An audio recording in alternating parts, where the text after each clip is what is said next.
네, 이어서 오늘장 전략 세워보도록 하겠습니다. 오늘은 하나투자증권 송파지점의 이동영 과장과 함께합니다. 안녕하세요. 네, 안녕하세요. 예, 먼저 어제장 점검부터 해보도록 하겠습니다. 이제 코스피 시장에서 외국인과 기관 아주 적극적으로 매수세에 나서주면서 이제 3년 내 최고치를 기록했는데요. 이 부분부터 좀 설명을 해주시죠.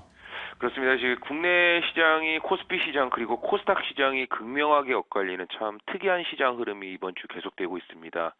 코스피 시장의 경우 말씀하신 대로 최근에 정부 관련 정책 관련주, 건설, 은행, 증권 등이 일단 지수 상승을 먼저 이끌었고요. 연중 최고가를 돌파를 하고 있고, 또 어제장 같은 경우는 또 상대적으로 약세 흐름을 보였던 삼성전자나 현대기아차 등의 대형 수출주들의 저가 매수가 유입이 되면서 강세 흐름을 이어가는 모습입니다. 반면 코스닥 시장은 이틀 연속 기관 외국인의 대량 매도 속에서 좀 급락하는 모습이 이번 주 계속 이어지고 있고요. 특별한 악재가 있다라기보다는 대형주 상승에 따른 수급 이동과 또 중소형주의 좀 본격적인 2분기 실적 발표를 앞두고 실적 불안감 등이 좀 작용한 부분이다라고 판단해 볼 수가 있겠습니다. 5%대 하락을 보인 서울 반도체 그리고 7%대 하락을 보인 CJ ENM도 코스닥 시가총액 상위주 대부분이 약세 마감을 하면서 코스피 시장과는 달리 좀 최악의 한 주를 보내고 있다라고 정리를 해볼 수가 있겠습니다. 역시 앞서 말씀해 주신 것처럼 코스피와 코스닥 간의 방향성이 점점 더 갈리고 있는데요. 그렇다 보니까 아무래도 우리 개인 투자자인 시청자 여러분들께서는 조금 더 부담이 되는 요즘일 것 같습니다. 오늘 장에서는 좀 어떻게 변화가 예상되는지도 전망과 함께 이 전략 좀 세워주시죠. 그래서 이제 코스피 시장은 최근에 급등에 따라서 어느 정도 좀 조정이 필요해 보입니다. 하지만 이제 큰 폭의 조정이 아니라 좀 장중 조정이라도 역시 매수 대응하는 부분이 바람직해 보인다라고 볼 수가 있겠고요. 그만큼 강한 시장이 좀 지속될 것으로 보입니다. 시장 흐름을 보게 되면은 이제 정부 관련 정책주, 그러니까 대표적으로 역시 건설주가 되겠고요.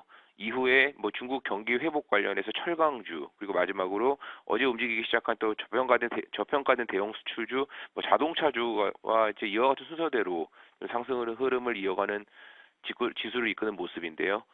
주가 역시 순차적으로 조정을 받을 가능성이 높아 보입니다. 지수 조정 구간에서도 어제부터 좀 다시 조정을 보이기 시작한 건설주가 역시 1차적인 타겟이다라고 정리를 해볼 수가 있겠고요. 역시 건설주부터 일단 먼저 관심 있게 봐야 될 부분이라고 볼 수가 있겠습니다. 코스닥 시장의 경우에는 이틀 연속 좀 급락이 나왔기 때문에 코스피 시장 강세에 따라서 역시 일시적인 수급 불균형 그리고 대형주로의 자금 이동으로 판단해 볼 수가 있겠습니다. 지금과 같은 거래소의 강세 흐름 속에서 유독 코스닥 시장에서만 좀 추가적인 급락 가능성은 낮아 보이기 때문에 그동안 급등에 따라서 좀 접근하지 못했던 종목들에 대해서 오히려 좀 좋은 기회로 볼 수가 있겠습니다. 코스닥 시장 역시도 좀 우려보다는 좀 기회로 판단을 하는 부분이 역시 적합하다라고 정리를 해볼 수가 있겠습니다. 이렇게 해서 오늘장 전망과 전략까지 세워봤는데요. 그렇다면 이제 관심 있게 보고 계신 종목 소개를 해주셨으면 합니다. 그렇습니다. 오늘 종목들 먼저 세 종목 말씀을 드리겠습니다. 먼저 첫 번째 종목은 동국산업입니다. 최근에 코스닥 시장 급락에도 불구하고 기관 외국인의 수급이 역시 지속되면서 흔들림 없는 주가 흐름 이어지고 있는 종목입니다. 역시 동사는 국내에서 좀 독보적인 고탄소각 냉연 제조업체고요. 현대기아차의 오토 트랜스미션 소재를 동사에서 지금 100% 공급을 하고 있습니다. 작년 6월에 증설을 하면서 그 증설 효과가 본격화되면서 판매 증가가 지속이 되고 있고요. 기존의 구매처를 포스코에서 기타 해외 그리고 현대제철로 다변화하면서 원가 절감도 역시 지속적으로 진행이 되고 있는 회사입니다. 현대 시가 배당률이 약 2.7% 이상 고배당 매력을 갖고 있기 때문에 코스닥 시장 내에서도 역시 차별화된 주가 흐름 역시 지속될 것으로 보이고요. 마지막으로 매수가는 4,300원 그리고 목표가 5,000원 손절가 4,100원 제시를 하도록 하겠습니다. 그리고 두 번째로는 이제 건설주 좀 말씀을 드리겠습니다. 대우건설, GS건설을 말씀드리겠는데요.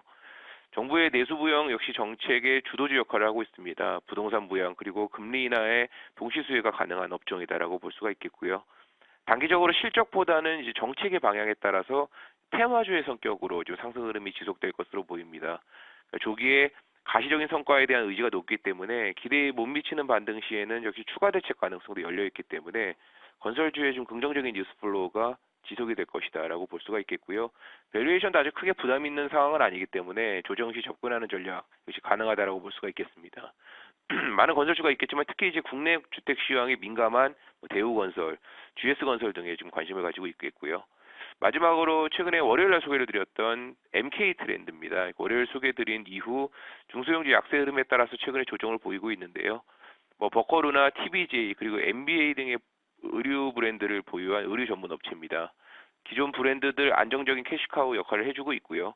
역시 중국 시장 진출을 시작한 이 NBA 브랜드가 향후 성장의 키가 되기 때문에 이 중국 시장의 확장에 발맞춰서 역시 주가도 좋은 흐름 이어갈 것으로 보이고요.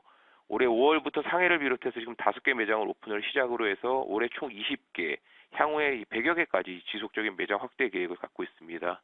중국에서 이 NBA 농구의 인기가 또 대단하고요. 그리고 본격적인 매장 확대 시기의 초기라는 점을 감안을 한다면 주가 역시도 충분히 향후 좋은 흐름을 기대해 볼 수 있는 종목, 마지막으로 MK 트렌드 소개드리도록 하겠습니다.